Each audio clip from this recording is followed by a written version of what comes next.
Today, I'm going to show you how to take an impression of any basic plaster moulding. I'm going to use this here, right here, as an example. Be back in a second. Welcome back to Get Plastering with Andy. I'm going to show you how we get this all prepped up, okay? A little bit of tape on here. It's just a guide to work to, yeah, okay? Nothing posh or fancy. Yeah, so the impression we're taking, a lot of people call it a squeeze, okay? Squeeze or an impression. And this is going to be a plaster impression because this is a plain one cornice, okay? Now, if we was doing ornate cornice, we would take an impression with rubber, okay? Or wubber. Wubber, as people comment quite often. So now I've put a little bit of tape on there. I'm going to get my old trusty lard, yes, and just smear it all over, yeah. This is just like releases, doesn't stick to the cornice, okay, or coving or crown moulding. So as you can see, like if you went into a room like this, you would obviously, because it's already cut, you would put up a piece of paper and you would draw around it, okay? But let's just pretend this is not like this, okay? Just pretend this is a full length of cornice in a house and you want to reproduce it, okay? So I'm showing you the way of that process. And this is the way that you don't damage the actual cornice that's existing. Yeah, absolutely.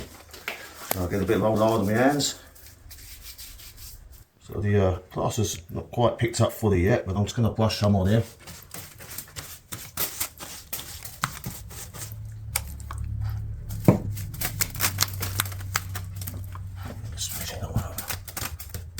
Just leave that for a second while I wash my brush. So you can see I'll give it a little splash. It's starting to pick up a little bit now. But, just give it a nice generous coat all over it.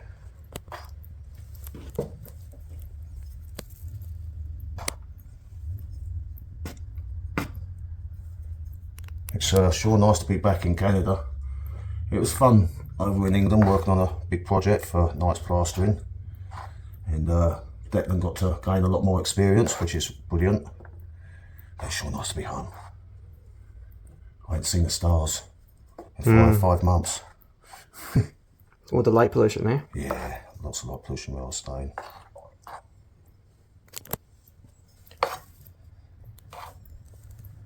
Yeah, we'll be able to make videos again more regularly. We've got lots of ideas, guys, so it should be a good fun summer. Yeah. So this is for like plain one cornices, this impression I'm taking, or squeeze, as I call it. But I will be doing another video soon of when there's some more intricate cornice with mouldings on it.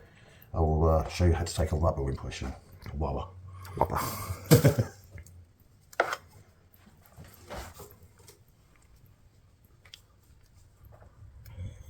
Now I'm going to put some burlap on there next. The binder that holds it all together. And it doesn't matter if the burlap goes through the face. This is just for marking out the template when we cut the zinc.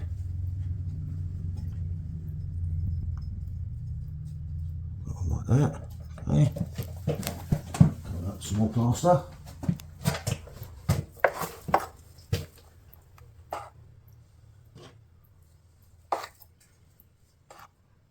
As you can see, I'm doing this like Declan should be doing it, but as always, I do all the work. There he is. Looming in the background there. Daddy does all the work.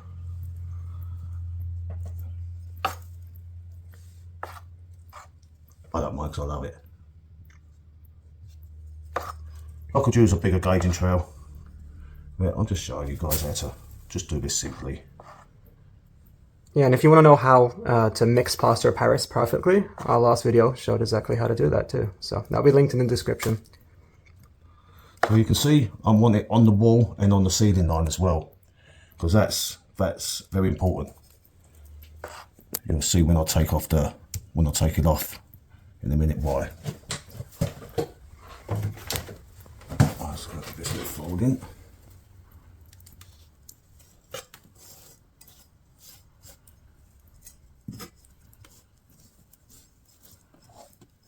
Chuck a load more plaster on there.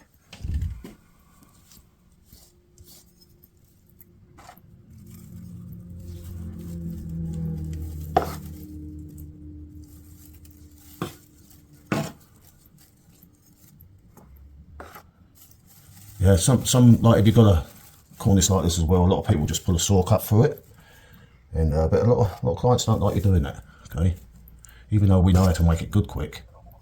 So this is the way to do it if you can't do that. I'm going to give it another little fold here on the edge.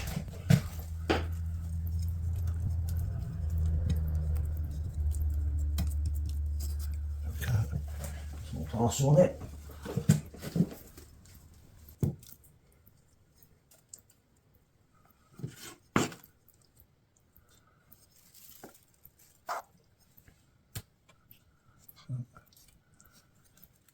So while Dad was over in England doing that project, they were recording tons of videos of a lot of the work. There's so much noise in the background, so we won't be able to keep sound in for that. But we're hoping to make a montage of all the different kind of work Dad did of restoring this mansion. Dad and Declan did, I should say. And yeah, hopefully we can make a little movie and Dad's going to narrate it. And that'd be cool. That'd be a cool video, wouldn't it? Looking forward to that. 2-3 hour long video of a bunch of work. Yeah. What type of work did you do on there again, Dad? A lot of ceiling mouldings, ceiling centres, lighting troughs, lots of different style of cornices, big modillion block cornice, that's a beautiful cornice. Yeah, and you got that one recorded too, don't you? We do. Yeah. Absolutely. Panel molding. Yeah, I'm just going to straighten the edge up a bit. Doesn't really matter too much because once it sets, I put it on the bench and I cut it, you'll see in a second. The way it's ready for making the template. Let's leave that like that for a second.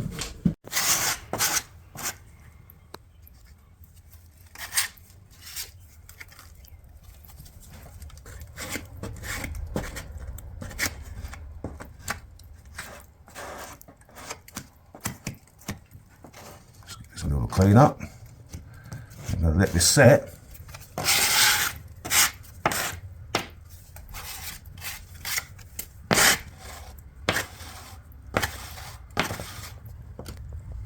Doesn't have to look beautiful. Just want an impression. Good enough. Right. Give about 5 minutes and I'll take that off and then I'll show you the next stage. So now you can see it's set up for plaster of Paris. It took about 20 minutes. When you're doing a big impression of a big cornice, I always advise that you stay near it. Yeah. Because I've took impressions before and they've just fallen off. You know, you've got to redo it. That'd suck. It's a pain in the arse, but it happens, yeah. So I'm just going to get a little screwdriver behind it. Oh, I didn't even have to. Oh wow, they just fell right off. Fell right off. So that's the perfect impression of it, okay? Yeah. And right, so let's get this cut. Basically, I always tip a little bit of water on it because it makes it easier to sort through the plaster, okay? You can put a square on this to square it up properly, but my eye's pretty good.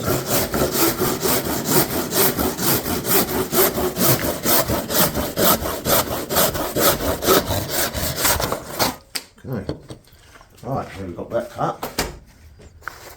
A little bit of paper. So remember when I was talking about the ceiling line and the wall line, yeah? Okay, so that's your ceiling line, that's your wall line. So when you run the mould, yeah, this is going to, once you've horsed it up and everything, this is going to be your strike off. So when you strike it off, as you can see on this one here, it's a strike off. And that's where you strike the cornice off, okay? It gives you your ceiling and wall line, okay? Just want you to know that. So I have got a video on how we cut these profiles, okay, with a zinc. So basically, I'll go like that. Should burn my glasses, but it's all good. This is just to show you roughly how we do this.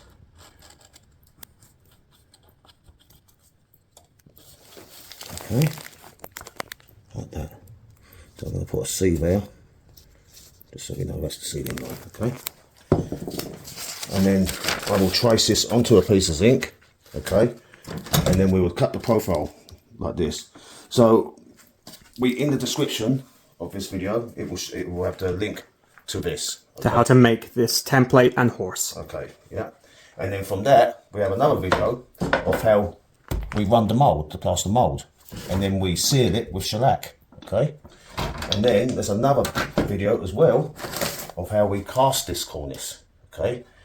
And there's also a video of how we install this cornice, Okay, we're going to be doing lots more videos. This is just like, so you've got a start to finish on how to make a cornice. Okay, this is really handy for a lot of people when they do renos. They do a little extension, or they build something inside the house and then they want to continue that cornice on. This is what you do. If you haven't subscribed, please subscribe. Please comment where you're watching from. You know, I love to know where people are watching from. It's very interesting. Thank you very much. And for now, what we're going to do, son? Get plastered.